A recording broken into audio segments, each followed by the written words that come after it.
नमस्कार दोस्तों। मालती जोशी की कहानियों की श्रृंखला में आज सुनते हैं उनके द्वारा लिखी हुई एक कहानी, औकात।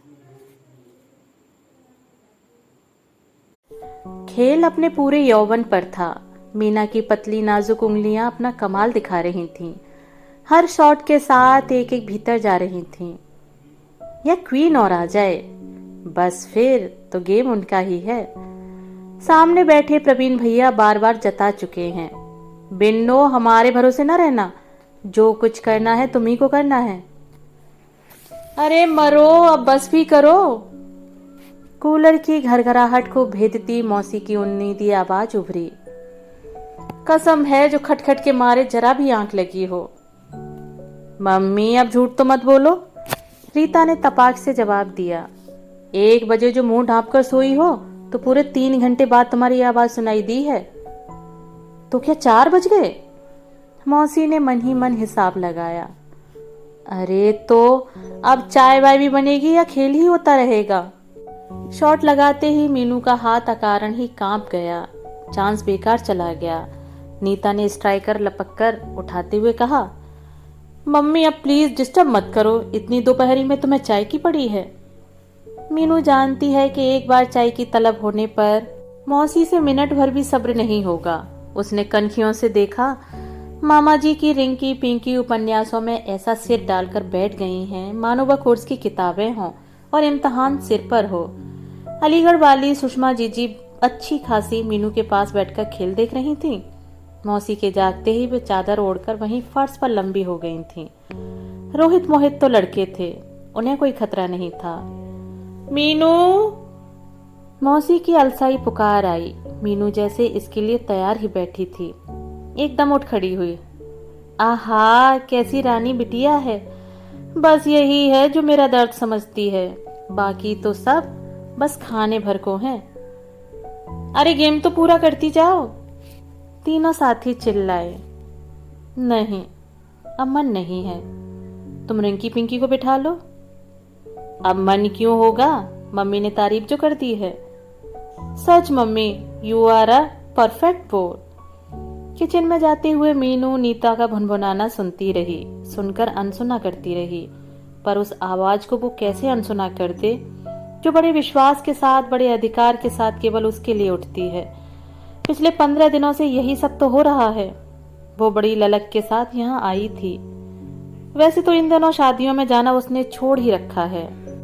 ऐसे अवसरों पर अपने अभाव और अधिक कचोटने लगते हैं और जहां जाओ उसकी अपनी शादी की चर्चा छिड़ने लगती है। लोगों की बातें सुन सुनकर अपने पर ही करुणा उमड़ने लगती है।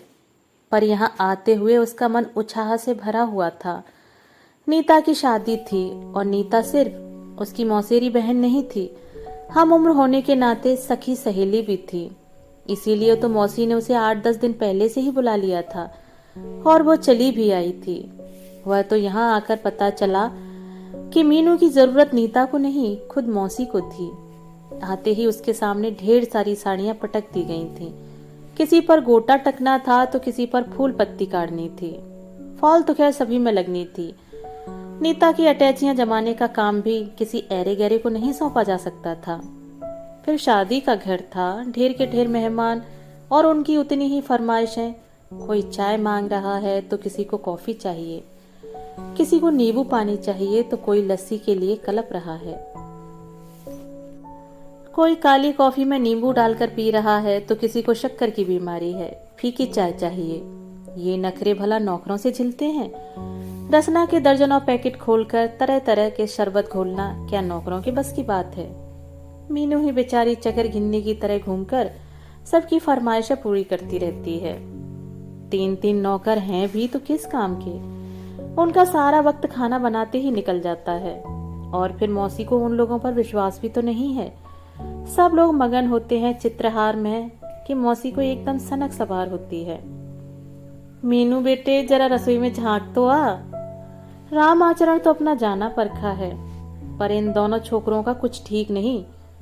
ये मरे उठाई गिरी लगते हैं। फिर मेहमानों से मुखातिब होकर कहेंगी, मेरा तो बस इसी पर बस चलता है। ये मेरी महारानियां तो 24 घंटे बस टीवी से चिपकी रहेंगी। माँ मर भी रही होगी तो कहेंगी जरा रुक जाओ, ये सीरियल खत्म हो जाने दो। अच्छा है हमारी मीनू को अभी ये टीवी की बीमारी नहीं लगी। मौसी जैसे इसी बहाने सबको जता देना चाहती हैं कि मीनू के घर में टीवी नहीं है। वो शर्म से गड़ जाती है। रसोई से लौटकर भी वो फिर सबके बीच बैठकर चित्रहार देखने का साहस नहीं जुटा पाती।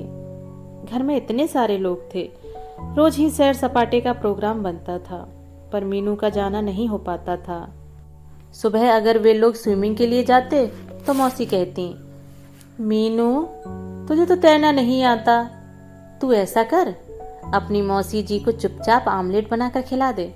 ऊपर के कमरे में हीटर रखा है, देख किसी को कानो कान खबर न हो। शाम को लोग बाग घूमने के लिए निकलते तो मौसी को याद आ जाता, अरे किशमिश चिरौंजी तो अभी साफ ही नहीं हुई, अब यह काम भला नौकरों पर छोड़ा जा सकता है? मरे आधे तो कटक ही जाएंगे। हॉल में वीसीआर पर कोई फिल्म चल रही होती और मीनू भीतर वाले बरामदे में बैठकर हलवाई के सामान की लिस्ट बनाती होती अपने सुंदर अक्षरों पर। तब उसे बड़ी कोफ्त होती। शादी का घर था, कामों की तो कोई गिनती ही नहीं थी। मौसी उसे एक क्षण भी आंखों से ओट न होने देती थी।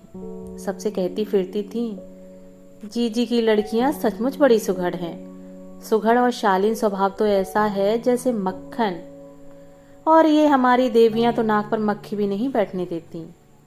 मक्खन है तभी तो जरा सी तारीफ पर पिघल जाती है। मीनू को अपने आप पर कोफ्त हो आई।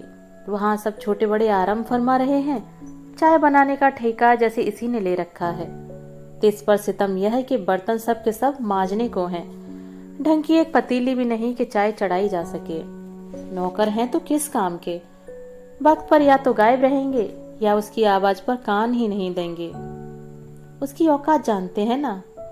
हार कर उसने एक पतीली साफ की, अभी तो कप प्लेटों का भी जुगाड़ करना पड़ेगा। वहां सब की सब महारानी बनकर बैठी रहेंगी, किसी से यह भी ना होगा कि आकर ट्रे ही लगवा दें। अम्मा शादी से एक दिन पहले पहुंची थी।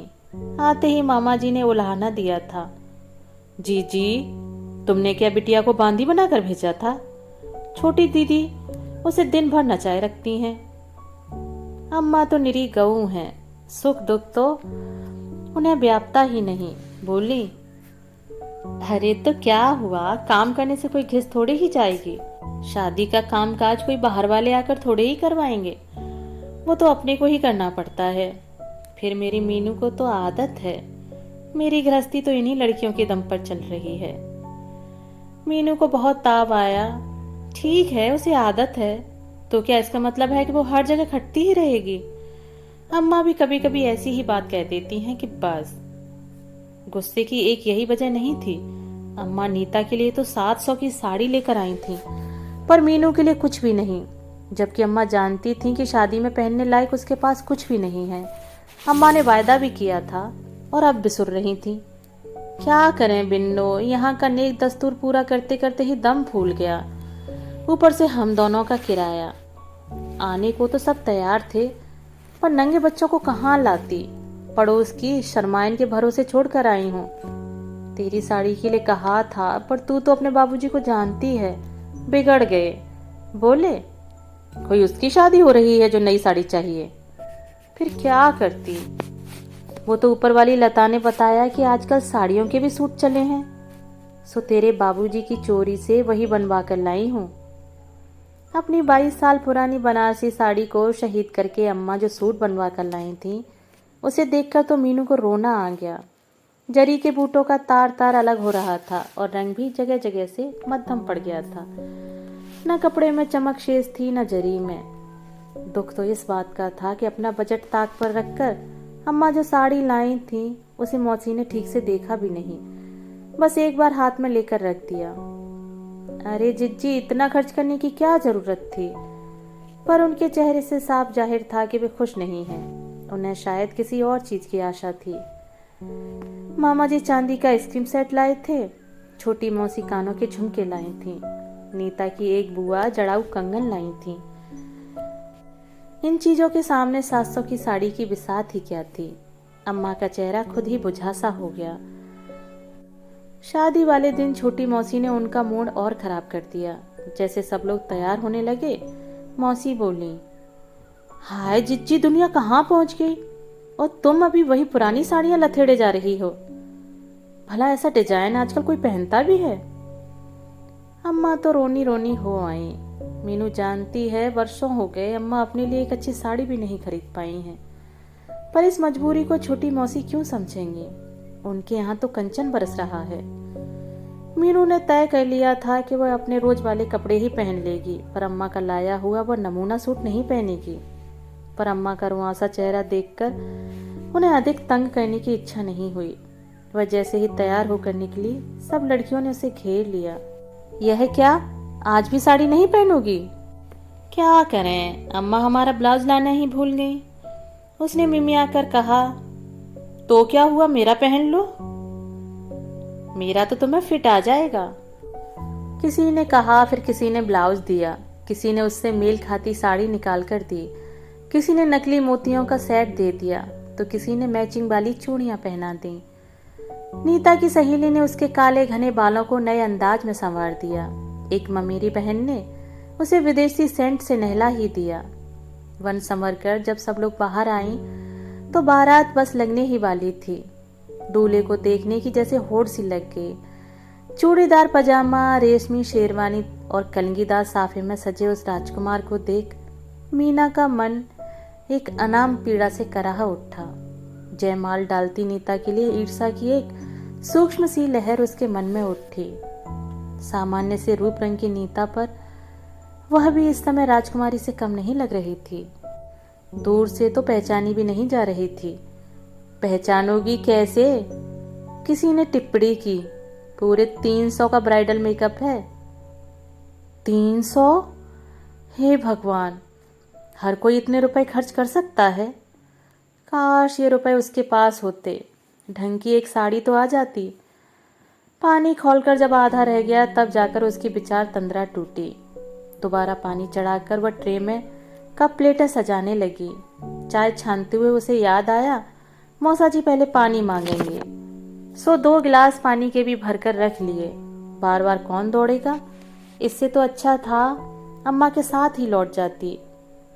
पर मौसी तो रोने ही बैठ गईं। जी, मेरा घर क्या एकदम सूना कर जाओगी? कम से कम नीता के लौटने तक तो इसे यहाँ रहने दो, मैं इसी को देखकर जी जुड़ा लूंगी। ऐसी विनती अम्मा कैसे नकार देती। अब नीता जी वहां मसूरी में हनीमून मना रही हैं और मीनू यहाँ बेगार्ड हो रही है। चाय लेकर कूलर वाले कमरे में गई तो ऐसा लगा जैसे राजस्थान से शिमला आ गई हो। उसे देखते ही सब लोग अपना अपना काम छोड़कर ट्रे के पास सिमट आए। कुछ देर पहले यही लोग मौसी को चाय के लिए कोस रहे थे। शाबाश बेटा, भगवान तुम्हारा भला करे। मौसा जी ने पानी का गिलास लेते हुए तृप्त मन से आशीर्वाद दिया। लड़कियों को ऐसा आशीर्वाद दिया जाता है? मौसी ने कहा। ऐसे कहो, भगवान करे तुम्हारे हाथ भी जल्दी से पीले हो जाएं। वैसे हमारी मीनू जिस घर में जाएगी उजाला करेगी। मीनू शर्म से लाल हो आई। अरे इसकी शादी की बात तो अभी लग ही रही थी। मौसा जी बोले। अच्छा, कहाँ? मौसी ने उत्सुकता से पूछा। मीनू ने भी अपने प्राण कानों में समेट लिए। अरे बारात वाले दिन बड़ी बन ठन कर घूम रही थी ना, तो समधी जी ने पूछा कि किसकी लड़की है। मैंने कहा अपनी ही है, नीता की मौसेरी बहन। पसंद है तो कहिए, छोटे कुंवर जी के लिए बात चलाऊं। फिर क्या बोले? बोले कि आपने पहले क्यों नहीं बताया, हम तो एक ही मंडप में दोनों को ब्याह ले जाते। मीनू को लगा कि इतनी खुशी वह झेल नहीं पाएगी। बड़े लालची हैं बुढ़ऊ, मौसी बोली। सोचा होगा इतना हिस्सा वहां से भी मिलेगा, तभी तो झट से हाँ कर दी। इंद्रधनुषी बादलों में उड़ता हुआ मीनू का मन दंड से जमीन पर आ गिरा। वह एकदम होश में आ गई। मौसी ठीक ही तो कह रही हैं। नीता के ससुर बेचारे कैसे जानेंगे कि सामने जो सजी समरी लड़की खड़ी है उसका सारा श्रृंगार उधार का है, चंदे का है। लेकिन दहेज कोई उधार नहीं देता, न उसके लिए चंदा किया जाता है। मौसा जी ने जो नीता को दिया है उसकी क्या वह अपने लिए कल्पना भी कर सकती है? बाबूजी उसके लिए ढंग की साड़ी तो ला नहीं सकते। बेटे जरा पानदान उठाना, मौसा जी ने कहा। वह एकदम आज्ञाकारी सेवक की तरह उठ खड़ी हुई। यही औकात है उसकी, इसी में रहना है। दोस्तों, अभी आप सुन रहे थे मालती जोशी द्वारा लिखी हुई कहानी औकात। दोस्तों, कहानी आपको पसंद आई हो तो मेरे चैनल को लाइक, शेयर और सब्सक्राइब जरूर कीजिएगा और अपने विचार मुझे कमेंट बॉक्स में साझा कीजिएगा। धन्यवाद।